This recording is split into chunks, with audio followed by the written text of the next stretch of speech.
আসসালামু আলাইকুম বন্ধুরা, কেমন আছেন সবাই? আমি আলহামদুলিল্লাহ ভালো আছি।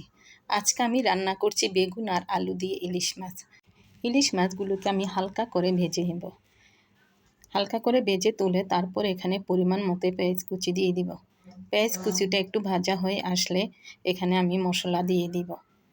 পরিমাণ মতো রসুন বাটা, লবণ, হলুদের গুঁড়া, মরিচের গুঁড়া দিয়ে ভালোভাবে আমি এখানে মশলাটা কষিয়ে নেব। মশলাটা কষানো হয়ে গেলে এখানে আমি আলু এবং বেগুন দিয়ে দিব। এবার তরকারিগুলো মশলার মধ্যে ভালোভাবে ভেজে নেব। এই যে দেখেন মাশাআল্লাহ কতটা সুন্দর হয়েছে তরকারিটা কষানো হয়ে আসলে এখানে আমি পরিমাণ মতো জিরা পাউডার দিয়ে দিব। এবার পরিমাণ মতো পানি দিয়ে আমি তরকারিটা ভালোভাবে সিদ্ধ করে নেব। তরকারিটা সিদ্ধ হয়ে যাওয়ার পর আমি এখানে আগে থেকে ভেজে রাখা ইলিশ মাছগুলি দিয়ে দিব। এবার দেখুন কি সুন্দর রং হয়েছে। তৈরি হয়ে গেল আলু আর বেগুন দিয়ে ইলিশ মাছ।